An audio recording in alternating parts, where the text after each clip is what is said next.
Good morning. I ask that everyone please find their seats. Good morning. I ask that everyone please find their seats.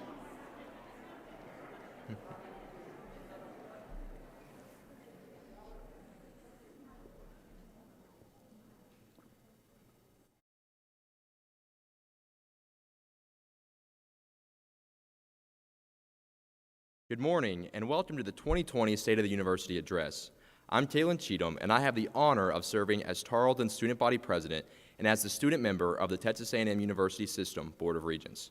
I'd like to welcome everyone, including those joining us virtually and at our outreach campuses in Fort Worth, Midlothian, Waco, and Dallas. I would like to especially recognize our dignitaries from the Texas A&M University System, elected government officials, and civic leaders. Please stand as you are introduced, and I ask that the audience please hold their applause until all that have been recognized. Tarleton's First Lady, Ms. Kendall Hurley. Chancellor John Sharp, represented by David Rahino, Associate Vice Chancellor for Government Relations at the Texas A&M University System. Robin Hess, District Director for Congressman Roger Williams. Senator Pat Fallon. Representative Dwayne Burns, Representative-elect Shelby Slauson. Representative-elect Dr. Glenn Rogers, represented by Monty and Carolyn Land. Mayor Dud Savine of Stephenville, Dr. Matt Underwood, Superintendent of Stephenville ISD, members of the Student Government Association Executive Team, and any other Tarleton students we have with us today. Thank you for joining us.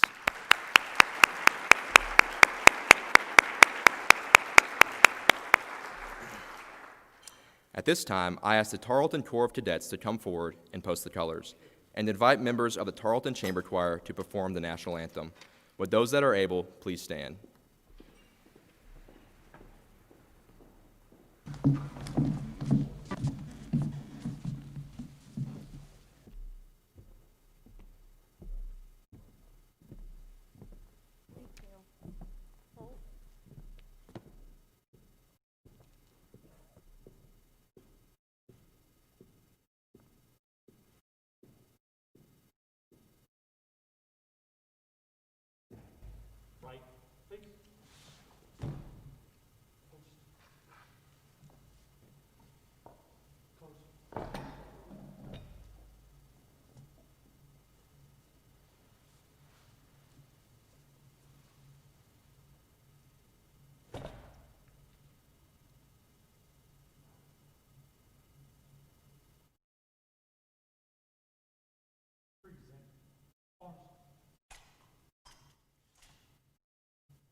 Oh, say, can you see by the dawn's early light what so proudly we hailed at the twilight's last gleaming, whose broad stripes and bright stars through the perilous fight o'er the ramparts we marched, were so gallant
Please be seated.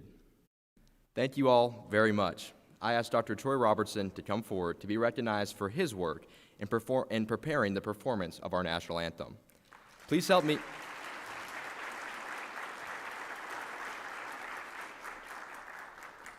Thank you, Dr. Robertson and members of the Tarleton Chamber Choir.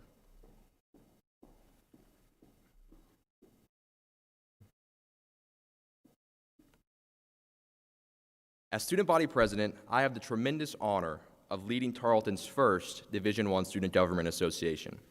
And my colleagues and I have been hard at work since our election in May to create opportunities, honor traditions, and always serve others. The past few months have been very interesting for our students, and like most people, we've experienced some uncertainties about the events unfolding around us. Some students were uncertain about if they would have a hot meal and a warm bed this summer. But Tarleton's dining and residential services adapted to remain open for those that needed us most. Some students were uncertain about their well-being during times of financial hardship. But Tarleton was one of the first universities in the state to issue refunds and make emergency assets available to students. Some students were uncertain about if they'd be able to continue their academic careers anytime soon. But Tarleton quickly adopted the high-flex educational model to safely serve students and continue to provide premier instruction. While there are many things that have caused uncertainty for our students in the past few months, I can be absolutely certain that there is nothing in the world like our Tarleton-Tetson family of students, faculty, staff, alumni, and supporters. Working together has enabled our university to emerge as a leader in the Texas A&M system and in the state of Texas for operating safely in a hybrid state of normalcy.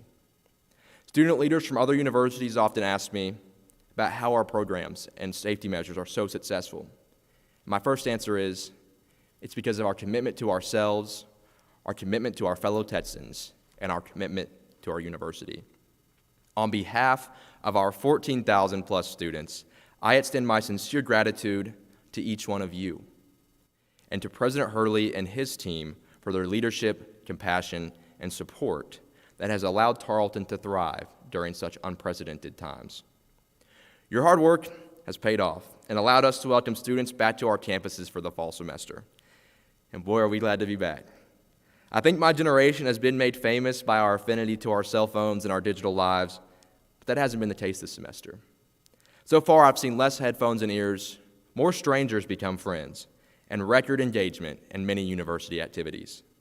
Today, SGA's priority of working with Tarleton's administration to serve students is more important than ever before. I can honestly tell you that there is no other university in the nation where the president and his executive team are so accessible to our students. Our administrators, deans, and other leaders rarely make a decision without consulting students first. And personally, I cannot thank you enough for engaging our students in such a manner. As the official voice of the student body, SGA is no stranger to student feedback, ideas, and open dialogue. And despite the unique challenges overcome this year, one word that I keep hearing students use to describe their experience at Tarleton is excited. Students are thankful to be back on campus. They're thrilled about Tarleton's Division I status, and they cannot wait to experience the investments directly for them, such as our newly announced Aquatic Center. While constantly fulfilling our role as student advocates, SGA continues to work towards our strategic priorities, some of which I'm delighted to share with you today. This year, SGA will enhance our brand, evolve into a proper Division I organization, and further define our mission. We will continue to create high-quality leadership for our students, improve relations with alumni, faculty, staff, and other stakeholders, and better connect with students at our outreach campuses. Above all else, SGA will continue to create opportunities, honor traditions, and always serve others. We are proud to be part of such a special, purple-wearing, bonfire-building Division I Tarleton family. Texans, our legacy is strong, our future is bright, and our time is now. There has never been a better time to be a Texan. While it's an unprecedented time for higher education across the country, here at Tarleton, we are thriving. Students love Tarleton, and our record summer and fall enrollment proves we continue to be a destination of choice.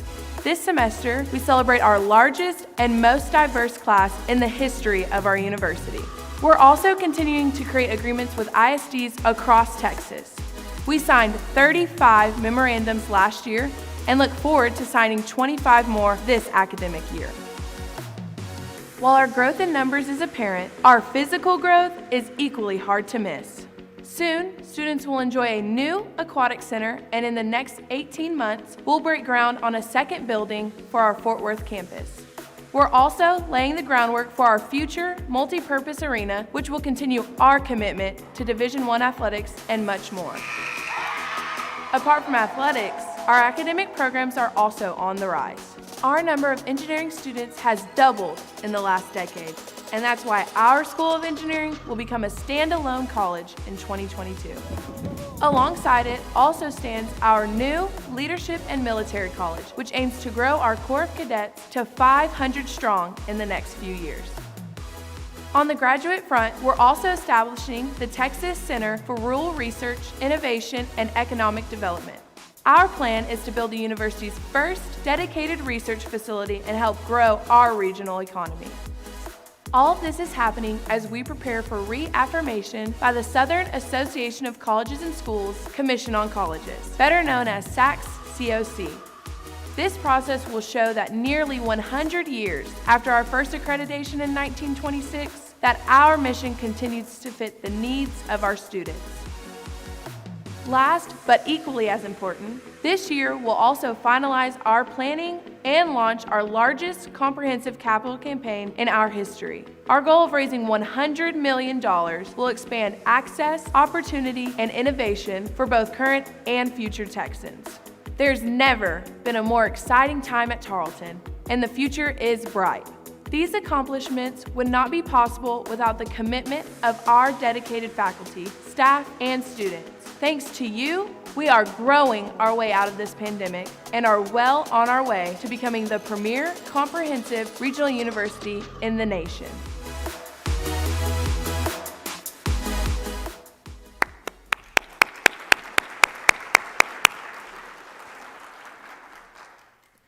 At this time, I would like to introduce the leader behind Tarleton's great progress and in front of our steps into the bright future.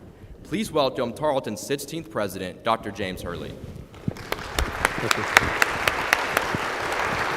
Thank you. Good job. Good job. Well, good morning. Welcome to our State of the University. But before we get started, I don't know that we can say much more. Margaret Tippy, a.k.a. Margot, she's one of our TTMs, she narrated that video for us. And I think it sums up the State of the University. So we can wrap this up. We can go ahead and head out of here and get on our way. But let's give Margot a big hand for her work. And speaking of students, Kaylin, would you come back out? I want to brag on Kaylin. He did a phenomenal job. But Kaylin is serving as our SGA president this year. But also, as so many of you know, he also serves as the student regent for the Texas A&M system. And to say he's spread thin is an understatement right now. He's doing a phenomenal job, not only representing our institution, but he's also representing all students in the Texas A&M system. An incredible job. Kaylin, thank you for your service. I would like would our Corps of Cadets and members of our choir come out? I would like for you to join Kaylin, and I would like for all of our students. I know we have some members of Kaylin's SGA legislative body here. Would you all please stand as well, students, and allow us to say thank you for making Tarleton the most special institution in the country. Thank you, students.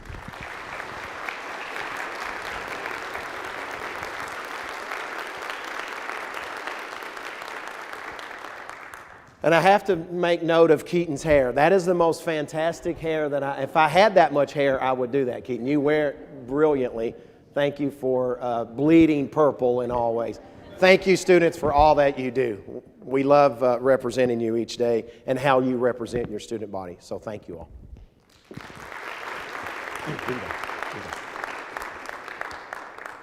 We have a few members that have already been recognized. But I want to make sure that we recognize them again, starting with our city mayor. Doug Savine and I have been working together now for a little over a year, and I'm so impressed with how his vision and our vision is meshing together. I'm not going to say too much because he would get really upset. We are planning on some big announcements that are going to enhance not only the city but the region that we serve. And I say announcements, they're plural. It's more than just one. Without a town-gown partnership, it's really tough to pull some of the things that we're going to pull off over the next, call it 5 to 10 years. Doug, I know you're here. I know you have some other obligations as well, but would you stand and just allow us to say thank you so much for all that you do?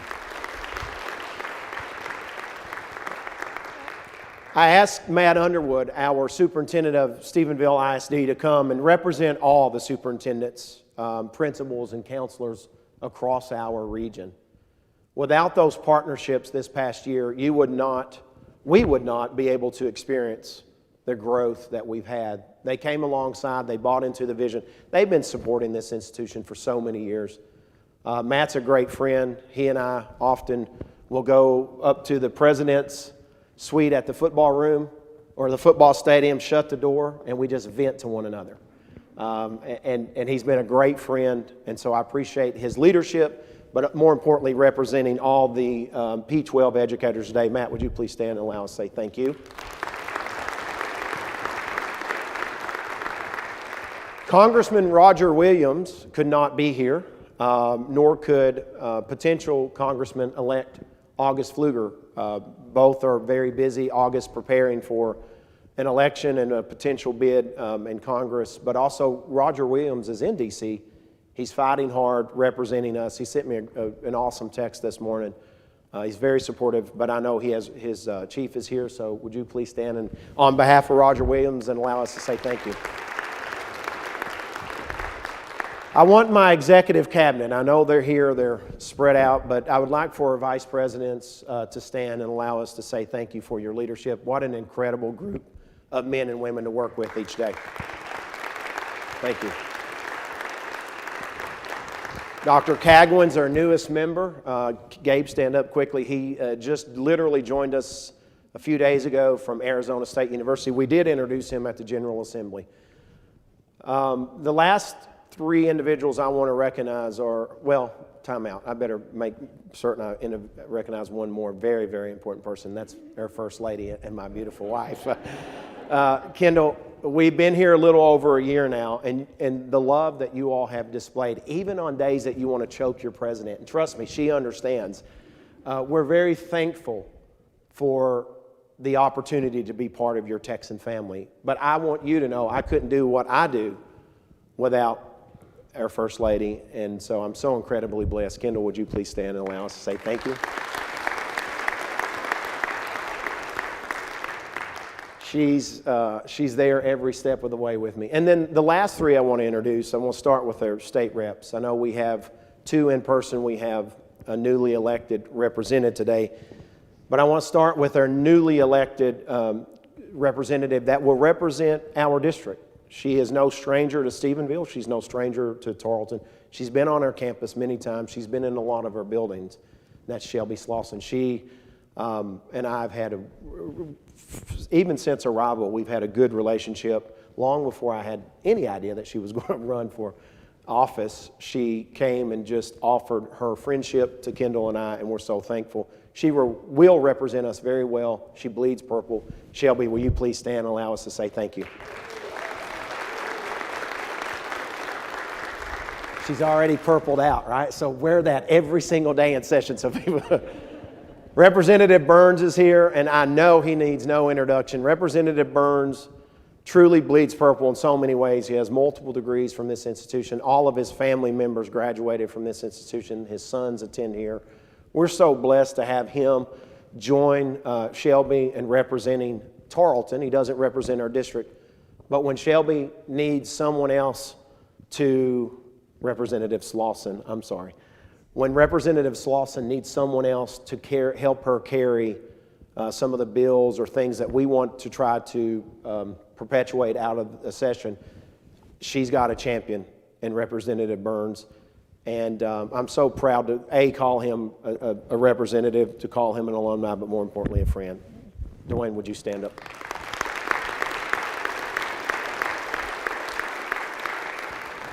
And last but not least is our senator. And he's only going to be our senator for a few more weeks. He is preparing for a congressional bid at the next election. And we really like his chances. He's incredibly hardworking. He's been a friend from day one. And actually, we connected before my arrival. We have a mutual friend.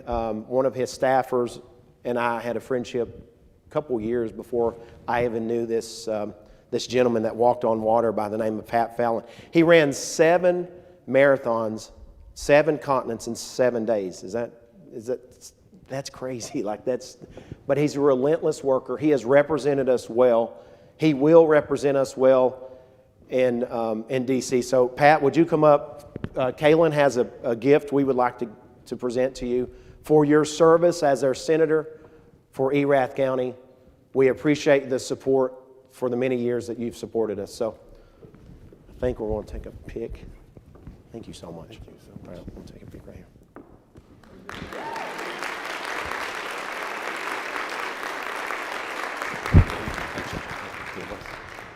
That is full of Tarleton propaganda. He will not be our congressman. Those duties will be shared by Congressman Williams and whomever wins, August Pfluger, etc. So Erath is split. However, potential Congressman Fallon, when you're in the Rayburn building in D.C., please put all of that Tarleton propaganda out, because we're going to come and see you early and often. We're wanting to enhance our research portfolio, as you know, we've discussed. And so federal contracts, grants will be very important to us. So when I call, don't pretend that you don't know who Tarleton is and Dr. Hurley, because all that gear we want you to take with us. Thank you for your leadership, and best wishes to you in D.C. Thank you for being here.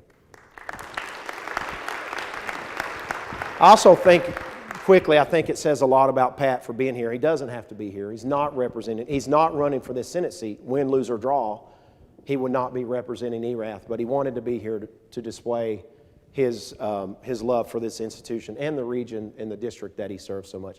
We have a lot of slides to get into. I'm going to go really quickly, and I'm not going to read each of those slides, but wow, what a year. And we would be remiss if we didn't start off by talking about managing this COVID-19 pandemic. So all of us know, literally the second week of March, a lot of things happened pretty quickly, right? So we had to convert all of our classes. We talked about this at the General Assembly. And so what happened since then? I mean, as you can see, we converted summer classes, all summer classes for the exception of the labs. But something else took place over the summer. We started to dabble in a safe return to campus. And so we had face-to-face orientations. You heard us talk about in the General Assembly the importance to have these face-to-face interactions for those students that did not have the technology to properly manage the online portals, right? We did a lot of enrollment. We did a lot of orientation. A lot of our faculty members conducted your orientations, your advisements online. Well, some of our students can't do that, right? They don't have the capability. So we hosted those duck camps face-to-face. We had, 4 duck camp sessions here on campus. It went incredibly well, very safe. And then our commencement ceremonies. We were one of the few institutions in the country, Senator Fallon, that conducted face-to-face commencements. And I know that meant more than the world to a lot of our students, because so many of our graduates each year are first generation. They're first in their family to walk across a stage and proudly display a college diploma. That's why it was important to us. And you heard me properly thank Donna for the management of that, and it was wonderful. And then in August, we adopted this new high flex model that had us all freaking out, right? And so here we are. Let's talk about it. COVID-19 impact. On any given day, we could have 15,000 active Zoom users. Think about that. Now, that may not be all at once. It could be a succession of meetings throughout the day or 24-hour period. A lot of you IT folks know that the highest internet usage on our campus isn't between the hours of 8 and 5. It's more like 11 at night and 2 a.m. And so here we are. We're trying to manage through this. 7.8 million meeting minutes of Zoom. 153,000 plus number of participants. So all of us have become distinguished Zoomers, right? Here are some of the, and these are numbers that were just thrown together a couple weeks ago when we sent a response to system, etc. And David Rahina, I also want to say thank you for being here on behalf of the Chancellor. He and I were on the phone last night talking through some things, and we appreciate you representing the system and Chancellor. So thanks for being here. So we sent some of this data to Billy Hamilton, some of our system leaders, and I started looking through these numbers, and it's incredible. I'm not going to read all of these. You can read 14,000 batteries. 14,000 batteries. 1,800 face shields for our faculty and staff members that are in direct line. The gallons of hand sanitation. We're buying hand sanitation by the barrel, not by the gallons. And that's what world we're in, right? Typically, this auditorium would be full for every event, but now we're spaced out half the capacity. So managing this response. Last week, 2 weeks ago, 2 weeks ago, we got a call from, I received a call from a member of the governor's staff commending us on our response and how we have handled this pandemic. And I wanted to say, we have done an amazing job. We've done a good job. I don't think anyone's doing a great job because no one's defined great, because none of us know what's next with COVID-19. The very minute we think we have this figured out, something else happens. Some new study's out, some new statistic. Is it mutating? Is it not mutating? There's so much information out there. And I wanted to say thank you. I did say thank you, and we're trying really hard. But like all organizations, if you truly look behind the curtain, it's a full-blown circus, right? We're managing this collectively, and we're managing it in a way that only we know how. And it's because of each of you. It's because of our faculty and our staff and our students that we have been perceived as an institution that is doing a really good job managing through this. So I want to say thank you. I want to say thank you for your patience. I want to say thank you for your diligence. I want to say thank you for going above and beyond, and so many of you have. And without our students believing that we're doing what's in their best interest every single day, we wouldn't be celebrating some of the things we're going to talk about today. So faculty and staff, thank you for putting the needs of our students ahead of your own. That means a lot. So outside of COVID-19, things went pretty well. We had a seamless start, right? I mean, were there some glitches along the way? Absolutely. But for the public, no one knew. For most of our parents and our students, no one knew. And in fact, we had an incredible record-setting year, and I want to get into some of the accomplishments that we're celebrating, starting with their academic highlights. We opened our new facility out on the Chisholm Parkway in Fort Worth to over 2,000 students. We launched our first PhD cohort there in Fort Worth. We also opened our new engineering facility here on our main campus. We also obtained the coordinating board support for accreditation in our new Master's in Science Engineering, and that's in our computer engineering.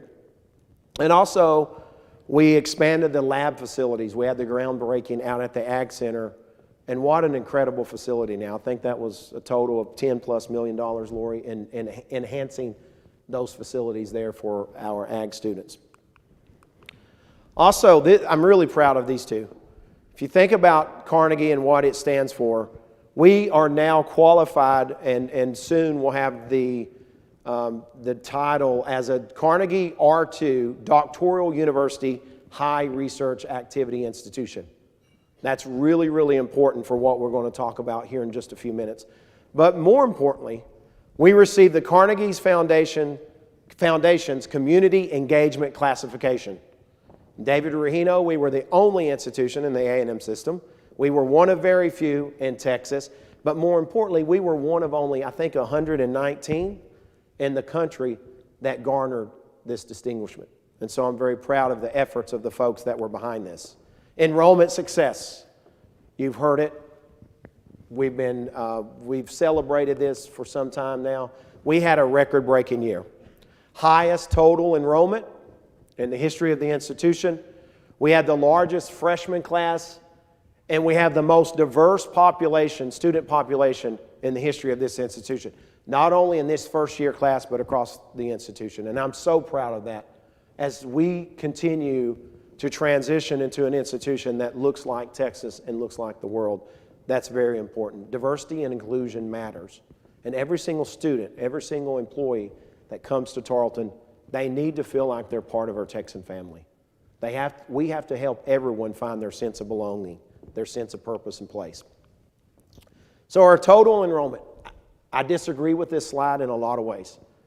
We increased our enrollment by a little over 6.5%, and that's incredible. This is our first 8 weeks number. So if you look, that's obviously a great number. But in all honesty, that 14,033 is in our second 8-week count is over 14,200 plus, closer to 14,300. But because of the way that we have to report to the coordinating board, we only report first 8 weeks. So our real number in Hurley math is 14,300-ish, or 200-ish, I should say, closer to 14. So we're really proud of that. And the reason for that, we do have some seniors that only need a lab, or certain students will only enroll in the second 8-week course for various reasons, and you'll have to talk to Provost Murray about what those reasons are. But nonetheless, they do count. I want to talk about our continuing undergraduate enrollment. Look at that number. We continue, when so many institutions across the country saw a stoppage in students continuing their pursuit of higher education. We did not. We saw an increase, just the adverse. In fact, I think from a percent standpoint, we're among the top 3 to 4 institutions in Texas with the most growth. And if you look at it in sheer volume, we're one of the highest in the country because we're up almost 1,000 students. And a lot of it is those continuing students. Continuing graduate enrollment. Look at that. Almost 19% of our master's or doctoral students that are continuing to pursue their degrees. New first time in college. This is a number we're really proud of because so many institutions across the country saw this number tank. Yesterday I was on a board of directors Zoom session with the WAC presidents and chancellors. And we were one of the few institutions that could celebrate growth more than 1% or 2%, and certainly growth beyond flat. A lot of institutions are flat or in a deficit in terms of enrollment. We're blessed. And I want to thank Dr. Garza and his team for their outstanding efforts. We visited 82 high schools together in the first 6 months. And I can't think of a day that I had to call Javier at 6 o'clock in the morning, 6:30 in the morning. Sometimes we left earlier than that to get to 5 or 6 schools in a day. I've never eaten more Allsup's burritos in my life because we were in towns that had nothing more than an Allsup's, right? Because we wanted to start local and start expanding our footprint. And Javier was there every single mile of the way, and I'm appreciative of that. Transfer enrollment, we got to get better here. This is a national trend, unfortunately. A lot of our community colleges, it's one of those baffling statistics, and a lot of people are scratching their heads. I'm talking to my colleagues that are chancellors and presidents at the community colleges, and we just can't figure this one out because the adverse should have happened with COVID-19. But here we are. So many community colleges, not just in Texas, but across the country, are really suffering in terms of enrollment. And so adversely, this has affected us. But we are focused on increasing that number. We know it's something we have to work on. And it's one of the few red arrows you will see at Tarleton, but we know it's something that we have to enhance, especially at our partnering institutions in Waco, Fort Worth, Midlothian. Our new master student enrollment is up nearly 20%, an incredible job. We're very proud of that. That's the area that we have to see tremendous growth to sustain our growth over the next 5 to 10 years. Re-entering undergraduates, this to me is a very important number because when you heard me give my first speech back in August of last year, you heard me talk about the 3 R's: recruitment, retention, and re-entry. Life happens. We all know that now. In August, it was really easy for us to say, well, life happens. Well, guess what? COVID clearly displayed life happens to all of us. And so getting those students that have stopped out of their pursuit of a college degree, getting those students re-entered sometimes is the most difficult task. And I'm really proud of this number. We're up, close to 40%, but look at the sheer volume. I mean, we've doubled in just the last couple years, and that's a good thing, getting those students across the finish line. And so many of our students here are within that 24 to call it 40-hour range where we're almost there and we just get them across the finish line. That's important. 1 year retention. Look at these numbers. They're phenomenal. Look at our first. We maintain that 70%, second highest in the past 8 years, 4.8 points higher. Hispanic, look at the growth there, 63%, third highest in the past 8 years. That's 6 points higher than last year. Our black students are nearly 18% higher than last year. And I would like to say that it's a lot of our efforts as faculty and staff. I don't think that would be as accurate as it was a monumental effort from some of our black student leaders on this campus. And we met with them. Our cabinet met with some of our leaders last week or a couple weeks ago to talk about how we can even do more to keep those students that want to finish, want to stay here, whether they're black, Hispanic, white, brown, it doesn't matter. We're all in this together. And we have an incredible game plan moving forward to help one another as Texans, and that's important. And then last, our first gen number, roughly right at the same percent as all other students, really close to that 70%, second highest number. But look, we increased by almost 6 points from last year. These are 2 new programs that we launched last year, so it's a little bit deceiving. They're not new for fall. It's just the students that are in the first year cohorts this year are new. The President's Guaranteed Award Program has been around for some time. What we did was we drastically enhanced funding and we changed the structure. And I'm not going to read all of those, but we roughly have 750 students that have seen an increase average award and roughly around a little over $2,000. Our goal is to make college more affordable. And then also the Tarleton Promise. That was an initiative that I launched at our inauguration. We are sourcing and we're fundraising, Gabe, to fund this Tarleton Promise. We roughly have about 85 students, and this is a program that pays for tuition fees, room, and board. Because so many of our first-gen poverty students cannot afford their auxiliary costs. So they can afford tuition and fees. Those are paid for by our legislators and federal and state assistance. But then it stops because they can't afford to be on campus and to experience that college experience. And so that's what we're changing. External operations. This is a new program. Dr. Kim McQuistion, former Chief of Staff, is now the Vice President for External Operations and Dean of our Fort Worth campus. As you can see, she manages our Fort Worth, Waco, Midlothian, Rellis outreach opportunities, and we're really excited. Also, some of you in this room, some of you watching may not realize, we also have a partnership with TCC that we actually have a part of a facility at Trinity River where we have personnel there every day to help with transition needs, advising, recruitment, etc. And so she's doing a great job. You can see her numbers. It's a small college in itself. right, off campus. So here's something we're really excited about. And I'm going to start at the bottom and go up. Because of our system investment, our Board of Regents and our Chancellor believing in the vision of Tarleton and also our extended vision in Fort Worth to be that degree completer, we were granted $63 million from the Board of Regents. We're using, I think, $3 million, is that right, Lori, of our own PUF funds to get to that level where we can fund 106,000 square feet, that's gross area, for our new facility. And it will house our College of Education, College of Health Sciences. You can see their enhanced labs. We're also, I'm looking at Karen Murray, we're also moving our med tech or lab program up there as well, so we can have all those students learning together. This is an older rendering. It's the only rendering we have to use.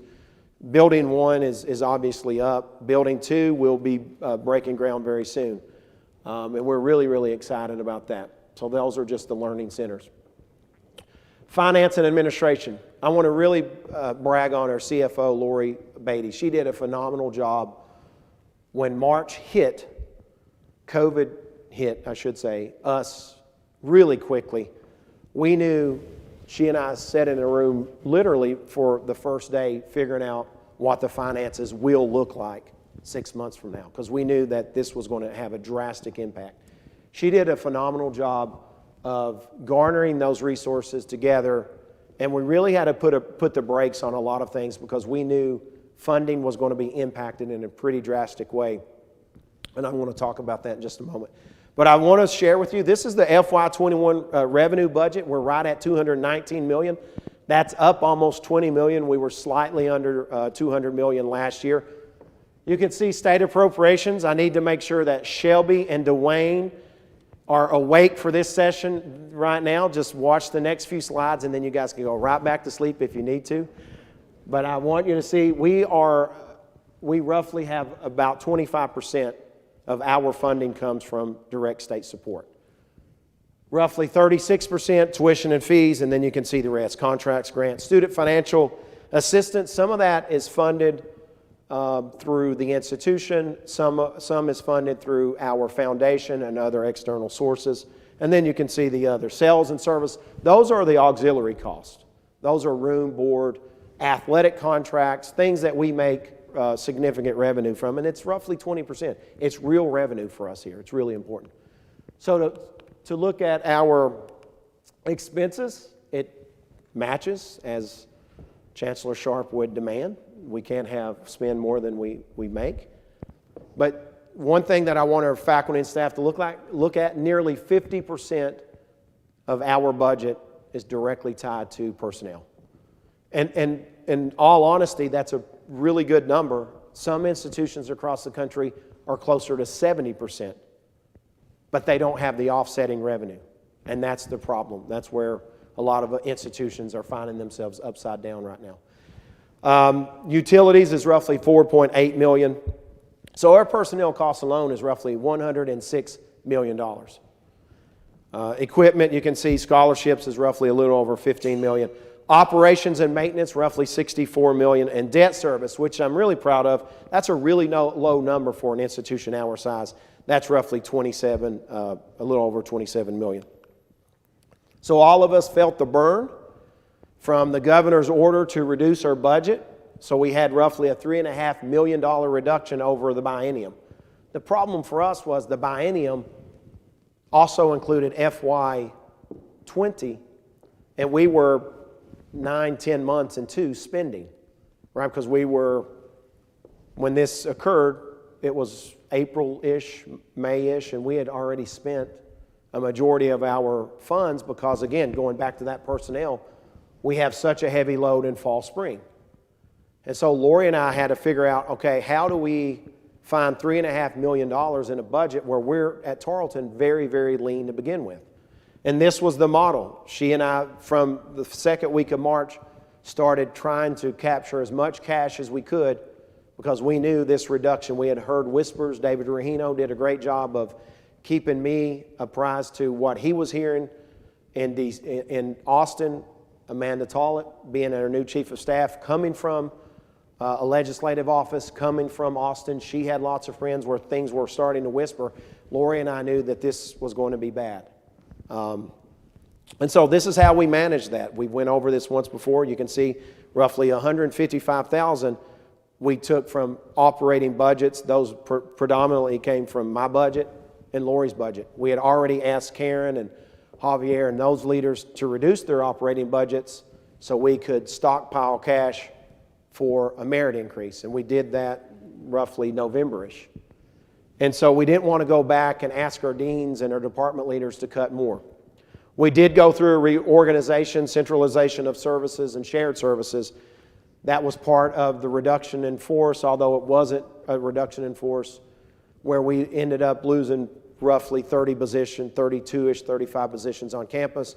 And then we eliminated vacant positions at the time.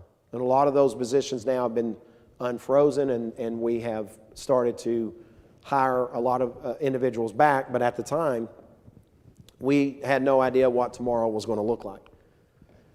And this is just a quick look at our student aid through the CARES Act. And I can't say enough about our congressional leadership that's here and potential Congressman Fallon going to D.C. This was a lifesaver for this institution because we were able to reimburse our students and make our students whole when they had to move out. We did it first, and I think we did it the most efficiently and effectively, but we did what was right by our students, and that was really important. And we reimbursed almost, a little over $5 million, and that number, that 5.4, all of that went back to our students. Then you can see the other use that we've had. We increased the technology on campus. We bought laptops. A lot of our faculty members did a great job of letting our provosts, letting our deans know, hey, I've got students that don't even own a laptop that's compatible for Zoom and other learning modes. And so we quickly put laptops in our students' hands, proctoring software. That's a big deal. We didn't have that in place, right? We're not an online institution. So and the COVID-19 supplies. So all of that equated to, almost, 11-ish million because our foundation kicked in. We had lots of donors that called and said, I want to help our students. And we did a phenomenal job. And again, our financial aid team, Lori and her team, did a great job of getting that money in the hands of our students. So and it was a very fair question when we were going through the process of having to reduce our personnel cost. Well, why can't we just use our reserve fund? Well, that's because we didn't have a reserve fund to really utilize at the level that A is required by SACS, recommended by SACS, CLC, and our system. We were below the 3-month threshold. Lori and I have worked really hard to ensure that when SACS arrives this year in April, we will be over that 3-month threshold. And that's important. What that does is it gives us a cushion and the ability to absorb any more reductions that may occur. And all of us are kidding ourselves if we expect our legislators to balance a budget in the state of Texas with far less revenue. It's not fair for us for Pat and Shelby and Dwayne to do that when they have less money, right? That's not practical. So all of us have to do our part. We have to think, how can we strategically align this institution to become a little more nimble, a little more frugal, but also continue to deliver upon the promise to our students of an excellent education. So that is how we're going to be able to absorb that.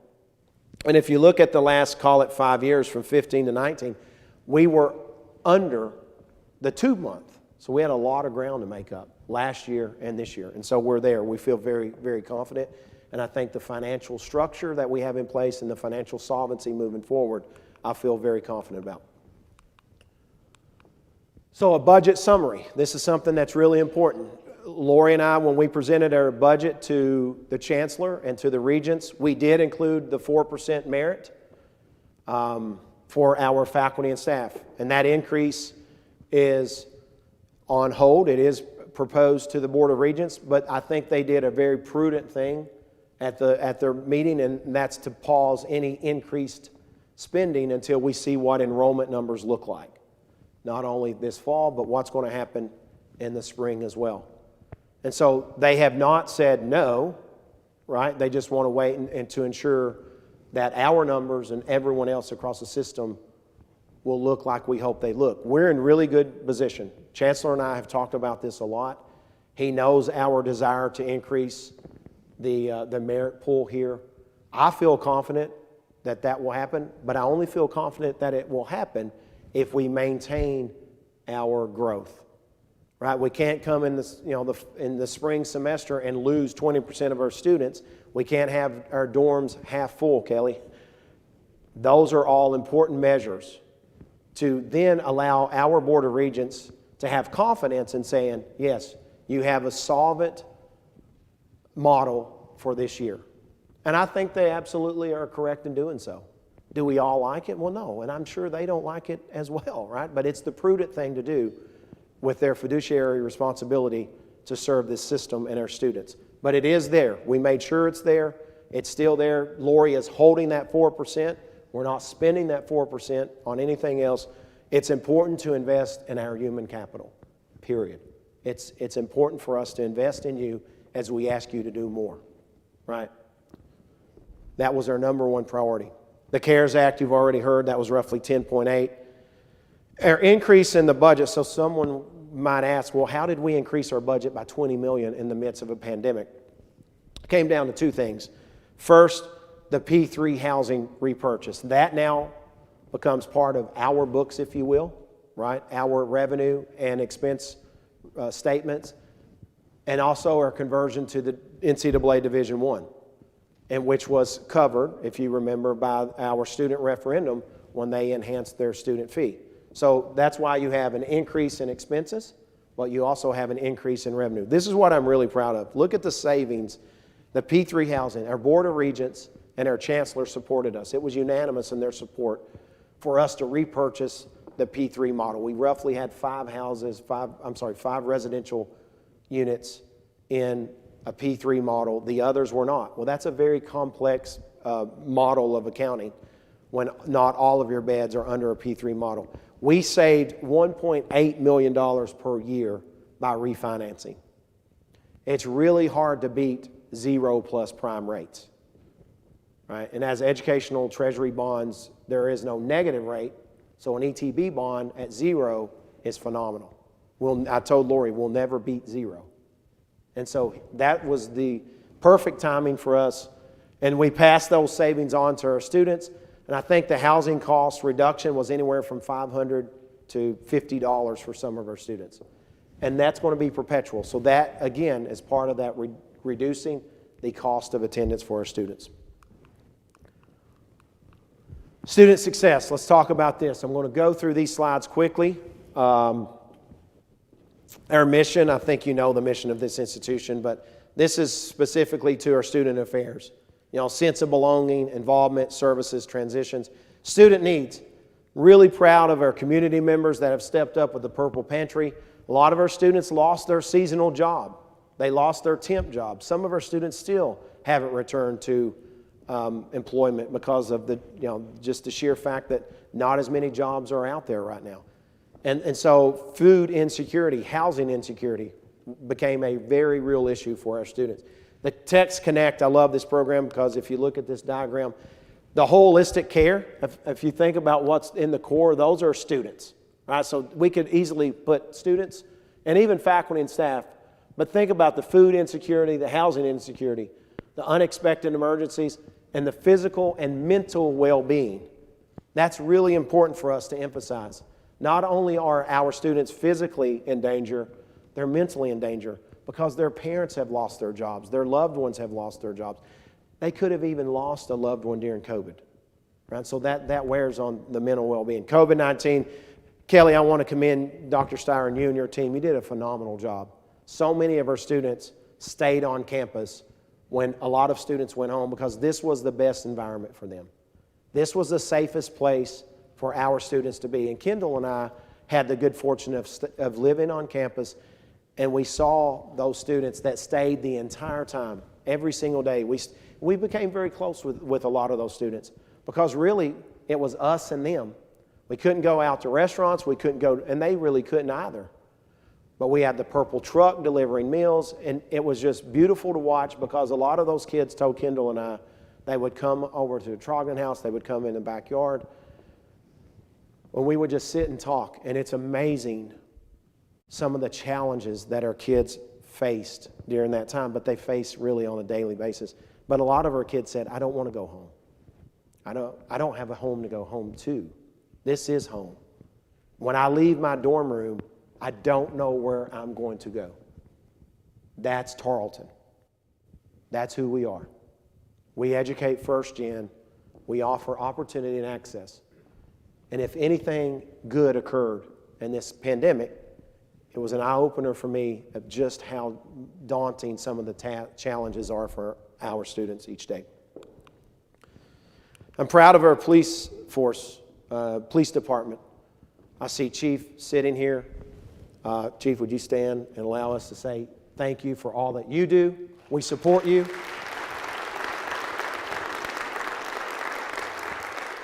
This is not a campus that doesn't support what you do, and I'm not a leader that doesn't support what you do. I know you and your team every single day put yourself in harm's way to make sure that our faculty, staff, and students are safe, they're protected, and that their mental and physical well-being is taken care of. And they were recognized. This week we had the opportunity to celebrate. They were awarded by the Texas Police Chiefs Association best practices. They were one of 165 agencies in the state. And tell me again, how many? There are over 2,000 agencies, right, in Texas, and only 165 have captured this award. Chief, we're thankful for your leadership. I see Chili. I saw Chili in here earlier. No one is more popular in our home besides shark bait and chili. Blakely loves chili. And every time we put her seatbelt on, we have to say, now we have to put your seatbelt on because we don't want, Daddy to go to jail. And she will say, will Chili take you to jail? And I said, yes, Chili will take Daddy to jail. So it's very real in our house, Chili. And we're thankful. We're thankful for all of you. This is an awesome graph. This is a program that was launched not too many years ago, Mental Freedom Initiative and our BOLD initiative. But look at those numbers at the increase in the retention for black men and our black young ladies on this campus. Being part of the Mental Freedom Initiative, if you're a person of color and you're in this program, they have a 100% retention rate. And look at our ladies, 97%.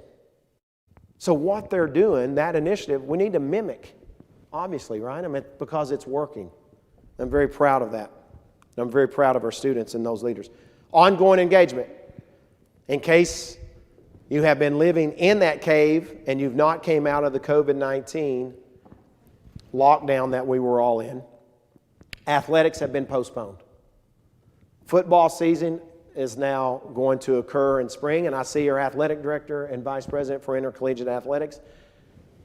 No one has worked harder in ensuring that we have a football schedule, a basketball schedule, baseball schedule, all those things, and they will all occur in spring. No athletic event in the fall. And I told Lon, I said, Lon, hibernate now. You're not getting more personnel in the spring. Make it work in the spring. He has every single activity, and he will get the job done. I'm very proud of him. We have a new coach in town, and we're going to talk about him in just a second. But our Texas Spirit Week. So what we did is we took homecoming, and we have divided that homecoming.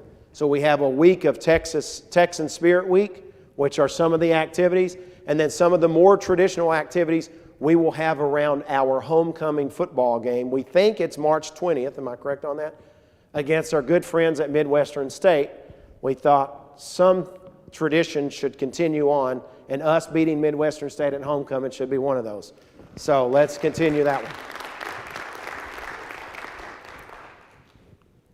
Let's talk about athletics. We made a transition to Division I. All of you know that. This was the timeline.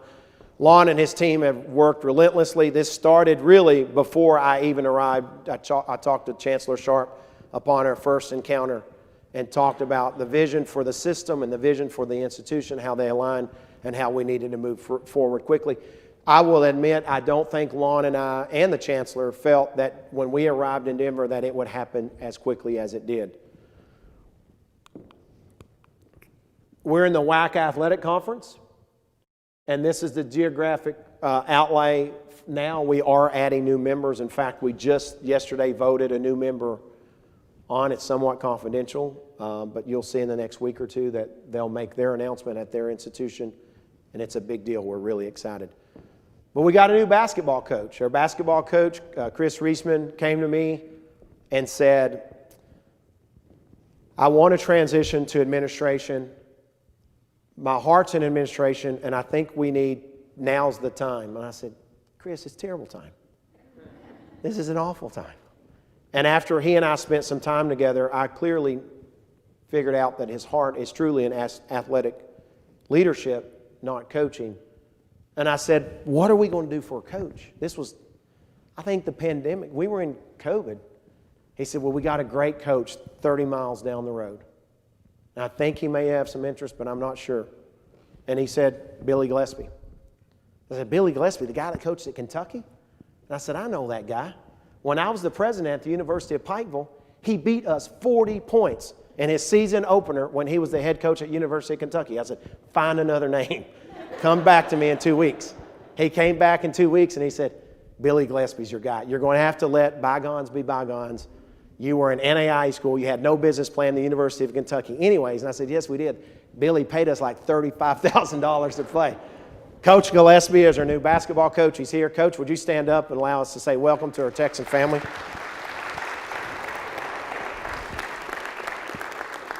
Former head coach at A&M and just doing a great job, a great individual. The reason we were able to make this transition was because we have been so successful at the NAIA and Division II level for so many years.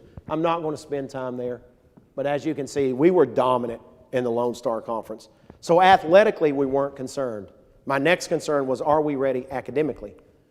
So Lon brought all of these statistics saying, yes, we are athletically and academically prepared. Look at our student retention. If you've noticed, that's already higher than the non-student athletes, and the collective GPA is right on par with our non-student athletes. So our student athletes are performing at the same rate, if not higher, than our non-student athletes across this campus. And we're very proud of that. Look at the academic scholar All-Americans. I'm more proud of that than I am any student, Coach Gillespie, that you will ever coach that may win a basketball All-American award versus an academic All-American award, because we are student athletes first, period. And so, Lon, good luck in the spring. I know you'll be incredibly busy, and he will be releasing the football schedule very, very soon. Let's talk about new facilities and equipment, or construction, I'm sorry. These are three projects that, and there are several, but I want to start with these three. The Aquatic Center, you saw the groundbreaking. That's a little over $11.2 million. Work has already started. You've seen the equipment out there. They're breaking ground. They're moving utilities. That's going to go very quickly. They have assured Lori and I that we will be ready in August. We'll see what happens. I'm optimistic that we'll get there. Fort Worth Building 2, no one's more excited than Kim McQuiston, because we're able to expand our scope and offer more offerings to degree completers. And then the one that will be launched here soon, that's the Rural Research for Innovation, Research and Economic Development. That's going to be roughly anywhere from a $3 to $5 million facility. It will be nestled between the AgriLife building and our dairy center off of 281. We wanted to build it off-piste, if you will. We wanted to build it off main campus so faculty and students have an opportunity to kind of get away from their everyday environment here, go to a location where we can then create a mindset of creativity, innovation, and kind of free thought, right? A place to explore, a place to innovate, and not be confined to kind of daily rigor. And all of us know how important it is to get out of the office and think and get out of your daily routine and environment. That's why it's also we're garnering through a great partnership with the AgriLife. We're gaining roughly 10 to 12-ish acres on that road front where we can then start developing that research park, if you will, or center. So this is the first step. Child Development Center. We're clearly relocating that from where it was. It was not a great facility for young people to be in, and I can say that as a parent. Blakely went over there occasionally, and so it's very arduous to get into. With the growth of kinesiology and growth of our athletic program, they need that space, and so we're very focused. Kim and her team in the College of Education are really, really focused on building a new curriculum, kind of a model curriculum for future Texans, and we're excited about that. Lori and her team are already working on facility location. Baseball, softball complex, that's an area we have to enhance. We don't have outdoor restrooms. It's a standard by the NCAA Division I that we absolutely have to meet, so Lon and his team are working through that. That is not developed at this point. Also, some future needs here. Health science expansion, that would be a TRB request. And Fort Worth Building 3, a TRB request. So when we'll be heading to Austin soon to talk about those. We've got to expand our health science offerings. We are the institution that can meet the rural healthcare needs. No one else is really focused on meeting those rural healthcare needs. Right? We have to expand upon we have an outstanding nursing program, but that's not enough. We have a critical rural physician shortage, not only in Texas, but in this country. So how are we going to backfill? Well, that's through PA programs. That's through DMP programs. That's through OT, PT. Right? All the needs that our rural health centers desperately need, we can address those right here in Stephenville. We can address those at Tarleton State through our outreach campuses as well. So that's going to be our focus moving forward because it's a need that we can step up and meet pretty quickly. Parking expansion.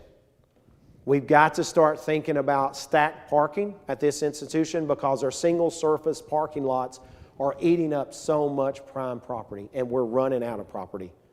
We're running out of property that we can acquire and purchase. And so we have to start going up. Don't believe, though, that air is cheaper than rock. It's not.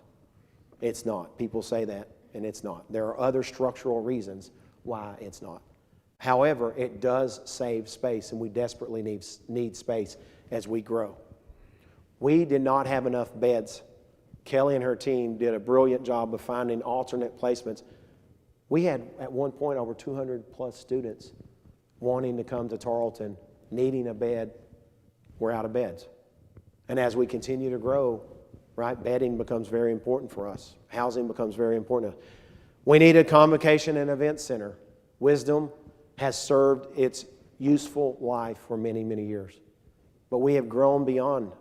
We have to have 7 and 8 commencement ceremonies. It's not adequate for Division I. I mean, Lon's got to figure out over the next couple of years. So that's a need that we have to navigate through.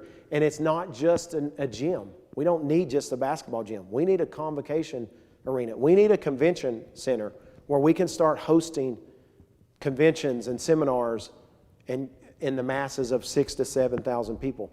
Think about it. We don't have one in this region. We can step up and meet that regional need, and it's an economic driver for this institution. A rodeo and equestrian center. They did a brilliant job of bringing Kendall and I out to watch the rodeo and equestrian team. It was 186 degrees on that day here in Texas. Their facility did not have a roof on it. We're one of the few rodeo facilities, but we also use it for education. They do they do all kinds of things for young people that a lot of us in this room had no idea that we do. We need to enhance that facility, and it looks like a national championship. We have won 35 national championships in our rodeo, and our equine and equestrian is starting to come on strong. So we've got to address those needs. So what's next? I'm going to go through these quickly as we close. You've already heard $100 million comprehensive capital campaign. Dr. Cagwin has that front and center. Tarleton Forward, this is our title, Tarleton Forward, today, tomorrow, and forever. I like that. Janice, Sabra came up with that. Gabe and I had a different thought, a different idea. It was terrible. We got the ladies in the room that were much smarter, much more creative, much more innovative, and we said, yeah, that makes sense, because what I wanted was everything themed around this Tarleton Forward, enrollment, programmatic growth, 2030 plan, fundraising. If we have synergy and we talk about Tarleton Forward, then we have a common message. We have a common theme and some commonality of where we're going. We're going to raise $100 million. We're over half there already. Strengthening student success and excellence. enhancing academic enterprise, fortifying our university infrastructure, and elevate our our institutional profile. And you can see there are obviously subset of information that is embedded in each of those pillars, if you will, of how we're going to get there. We've got to create more opportunities for our faculty and our staff to explore, to innovate, to creatively think, and our students. We've got to offer, when we're able to travel the world again, study abroad. That's so important for our students. The ability, you've heard me say this so many times, the ability for our faculty to lead student research. We're not going to be an R1 institution. We will never be an R1 institution. And quite frankly, we shouldn't be an R1 institution. We're teaching and learning. But teaching and learning has grown over the last 121 years. And now it embodies other attributes that have to be embedded, like research, study abroad, domestic abroad. Right? I mean, we can do things, domestic travel. We can do things inside of Texas and inside of the United States that will give our students an incredible learning opportunity. This is the name, Tarleton Forward. This is what we will call our 2030 strategic plan. It is our future-focused strategic plan for the next 10 years. A lot of you heard Kevin and his team from Campus Works discuss, we're planning holistically, big picture for 10 years. But at year 5, we have a reset. Because just as COVID and other things have occurred, we know certain things will occur as well. And so we have to stop and think about, okay, are those 10-year goals still obtainable? Are they still applicable for where we want to go? And then what's happened around us in the world? So that 5-year reset was really important. But I think the end destination to become the premier comprehensive regional university in the nation, that is something we cannot divvy from. That's something we should not shy away from. That is our strategic vision and our goal and where we want to be. How we get there is up to all of you. That's why you don't see anything else on this slide. Because I'm not going to create, that's the vision, right? You wanted the president to cast the vision. Well, the vision is we're going to become the premier comprehensive regional university in the nation. How we get there is up to all of you. That's why I don't have an idea of what it looks like now. That's why it's incredibly important for you to be involved. What I will not accept at the end of this process in March is for those of you that want to complain about the end result when you didn't participate in the process. That's not fair. And so you have to participate. And you've got all kinds of opportunities. We're having small forums, large forums, Zoom forums, surveys. You have department representation from every single department, every single college on this campus. You've got Credence Baker, who's doing a great job of leading us through this process as their chair. I found someone that is very non-territorial. Even though she leads the College of Graduate Studies, I wanted someone that doesn't come out of one of the 6 kind of undergrad embedded colleges. I wanted someone with kind of a clean slate with everyone to say, okay, how can we dream the dream? How can we envision where we want to go? So I need you to participate. I want this to be organic. I want this to be ground up. It's important to me, and it should be important to you. We've got to focus on recruiting and programmatic growth. So you've heard about the Distinguished High School Partners Program. We signed 35 last year. Our goal is to sign another 25 this year. Literally, Javier and I are back on the road this week, next week, and we're off and running. We've given everyone time to settle in. Superintendents, like all of us, have been trying to navigate a lot of uncharted waters. Now it's time for us to get back at it, okay? And so we're really excited. And growth's plural there because we have a lot of growing in a lot of different areas. So we're going to also expand the Distinguished Community College Program. We're developing that now. And that will mimic exactly what we've done with the Distinguished High School Partners. And we're going to ask those community college partners to come along. We will enhance scholarship opportunities, guarantee pathways, articulated agreements, seamless transfer of credits, all those things that are really important. Develop new marketplace demand. We've got to enhance and increase the number of master's and doctoral students. Our provost, my provost, hears it from me every day. She and her team are working through, okay, I've got a really impatient president. How do we get from 0 to 90 yesterday? And we're working through, but what makes the most sense? Because here's what's happened. The landscape of undergraduate education has shifted. Think about it, faculty members that are sitting here. How many of you now are teaching freshmen that are coming in with 30 plus hours? A lot of our students are coming with high school plus. And so they're already a year or even 2 years. Some of our high school graduates are coming to us with associate degrees. So at best, we would capture that student for 2 years. Right? So how do we, it's tough to become a Texan in 2 years, right? So how do we keep that student matriculated through our Tarleton family? Well, we got to create pathway programs, more master's programs, more doctoral programs, so we can keep our intellect in this region. I know Senator Fallon knows this very well. He's going to see it even more so in D.C. The brain drain conundrum that we're facing is real. So many of our schools, thankfully, Pat went to a little college called Notre Dame. Fairly decent academic institution. But what if Senator Fallon would have went to Notre Dame in Indiana and stayed and not came back? We would have lost a leader, we would have lost intellect, but that's happening at an enormous clip. So we have to change that.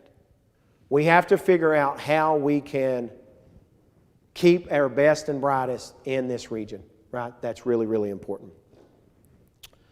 And then last but not least, the transition of the School of Engineering to a standalone college. That's important. That's a strategic initiative for this institution. It is in line with the system, strategic vision and plan. You know, we were founded in the A&M system. The engineering part of that, the mechanical part, is really important. Right, and so how do we think about expanding? Secondly, it's one of our fastest, not only at Tarleton, but it's one of the fastest growth degree programs, meaning engineering and all the sub-programs inside it, in the country, not just in Texas. Enhance research and scholarly activity. We have to hire a vice president for research. Hopefully that's in place. Karen Murray's leading a search now with a committee, and we will hopefully have that person in place this January to help us move forward. Begin construction on the Texas Center for Rural Research, Innovation, and Economic Development. That's a game changer for this institution. But Matt Underwood, it's a game changer for the community, because now we can create some thought of synergy around how does the P12 align, how does the industry align, how does healthcare align to really enhance this region. And last but not least, we have to increase the number of tenure-track professors in high-growth areas. I'm not naive enough to know that we're asking folks to do more, right? We're asking them to step out of a comfort zone. And that means we have to add more people. We have to add people that can help share and promote and enhance this vision. And last, and I'll wrap up with this, it's the creation of the President's Fund for Excellence, what you will refer to moving forward as PFE funding. The objective is to create a funding mechanism for administration, faculty, staff, and students to advance academic innovation, student success, research, and scholarly activity. You can see what the PFE will aim to do. It's to foster diversity and inclusion. That's in hiring, that's in opportunity, that's in student groups, student opportunity. Increase research and scholarly activity. Some of that money needs to be utilized to allow faculty members and even some staff members potentially to have time away from classroom to start developing some of these research and scholarly activity endeavors. That's really important. I can't ask our college deans to increase research, to increase scholarly activity, and not come alongside and help fund that as well. That's a really important initiative. Enhancing the student learning experience. We've talked about that.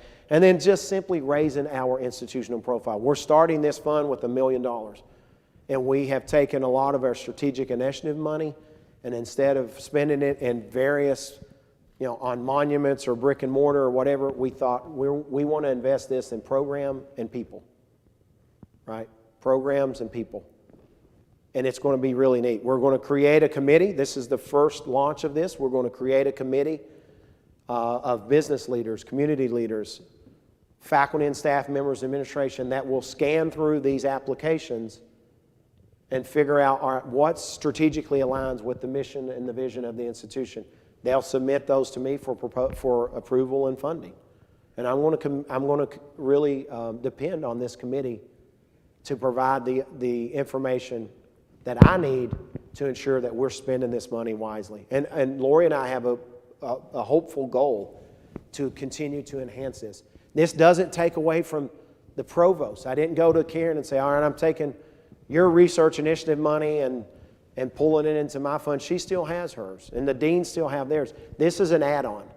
This is an on-to to help promote what we're trying to do moving forward. I want to close by saying thank you. Thank you for your incredible will to advance the mission of this institution. Thank you for your relentless service.